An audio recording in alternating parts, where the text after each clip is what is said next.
In this lecture, we set up the area of a particular surface as a double integral. The surface is given in the form z equals f of xy. The surface is a paraboloid whose equation is z equals 37 minus 4x squared minus 9y squared. The paraboloid is shown below, and its level curves are ellipses. These ellipses or level curves are formed by intersecting the paraboloid with planes that are parallel to the xy plane. In other words, each ellipse on the paraboloid is where z equals some constant on the paraboloid. The surface whose area we are after does not extend all the way to the xy plane, but rather it is bounded below by the plane z equals 12.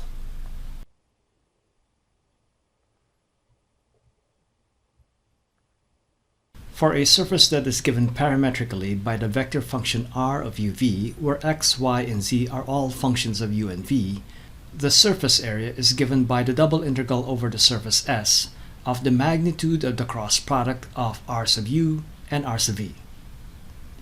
This is integrated with respect to u and v.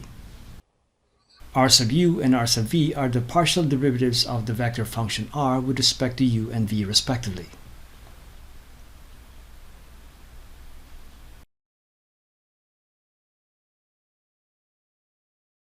Because for the surface z is given as f of xy or z of xy, we let u be equal to x and we let v be equal to y.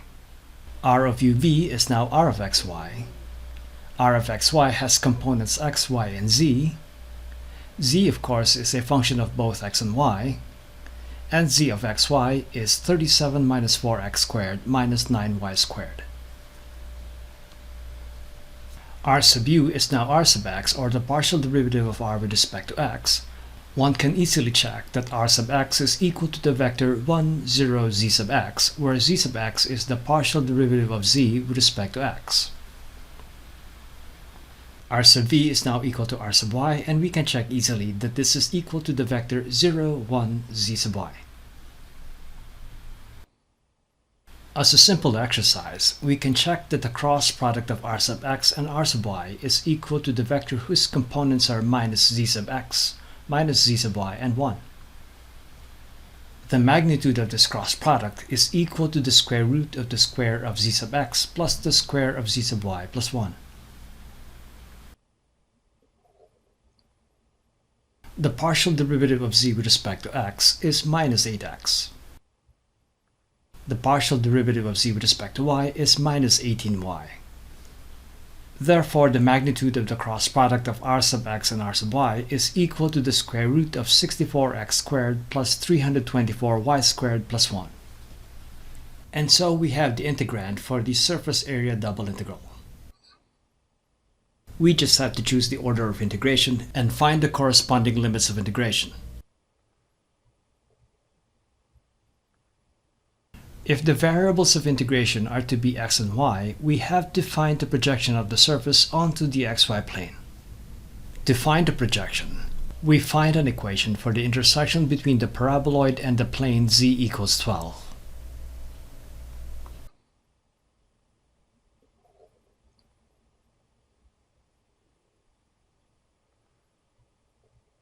We equate 37 minus 4x squared minus 9y squared to 12 and find the equation of an ellipse on the xy plane. The equation is 4x squared plus 9y squared equals 25. So to get a better idea as to what this projection is supposed to be, we translate the lower boundary of the surface vertically down to the xy plane, like dropping a skirt vertically all the way down to the xy plane. What we get is the ellipse on the xy plane, whose equation is 4x squared plus 9y squared equals 25. The region of integration is the region inside the ellipse.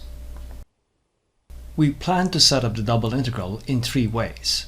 The first setup will have x as the first variable of integration followed by y. Then we switch the order of integration, with y being the first variable of integration and then followed by x. For the third setup, we will use a modified polar form. For the first setup, where x is the first variable of integration, we follow the x direction on the region. we determine the left and right boundary curves for the region. And on each curve, we express x as a function of y. As a simple pre-calculus exercise, solving for x in the equation of the ellipse, we find that x is equal to plus or minus half the square root of 25 minus 9y squared. And so for the left boundary of the elliptical region, we have x equals minus half the square root of 25 minus 9y squared. The right half should have x equals half the square root of 25 minus 9y squared.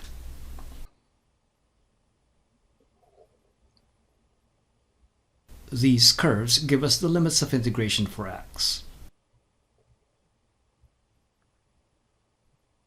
To determine the limits of integration for y, we find the minimum and maximum values of y within the region.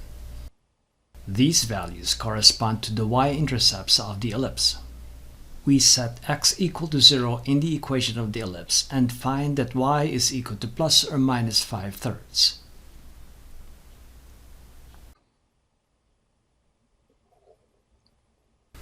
And we have the limits of integration for y.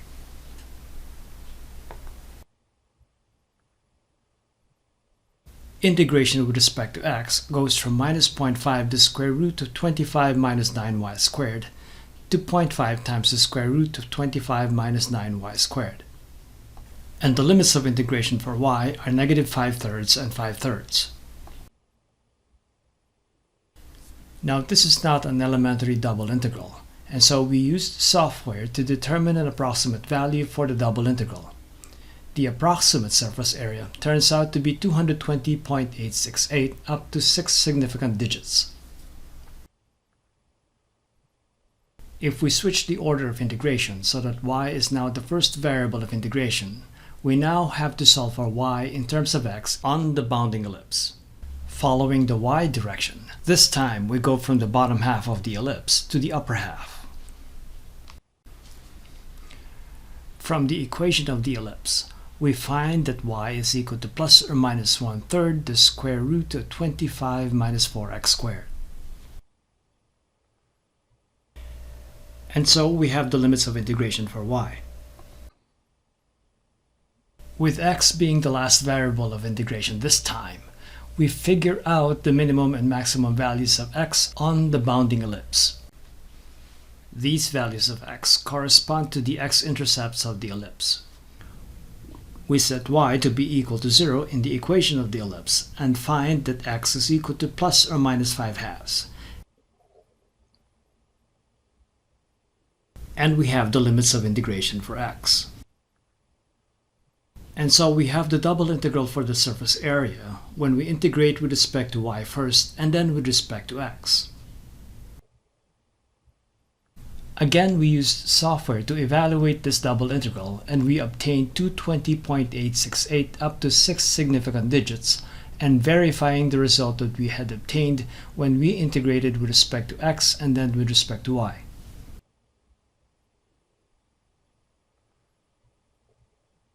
For the third setup of the double integral for the area of the surface, we use a modified polar form. We start by setting 2x equal to capital R cosine theta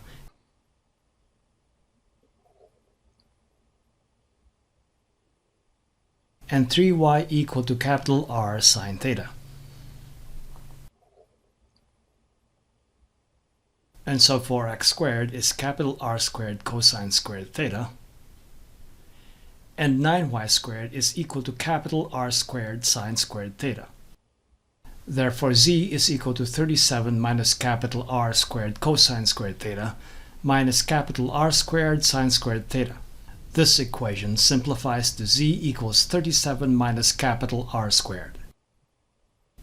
The equation of the bounding ellipse on the xy plane becomes capital R squared equals 25. And so capital R goes from 0 to 5. As usual, theta goes from 0 to 2 pi. This time, our parametrization changes from the parameters u and v to the parameters capital R and theta, with x, y, and z now being functions of capital R and theta. Solving for x and y, the first two components of this new vector function are capital R over 2 cosine theta and capital R over 3 times sine theta. Z is just 37 minus capital R squared. So now for the integrand, we have to take the partial derivatives of little r with respect to capital R and with respect to theta. We also have to integrate with respect to capital R and with respect to theta. The partial derivative of little r with respect to capital R is the vector function half of cosine theta, 1/3 of sine theta, and minus 2r.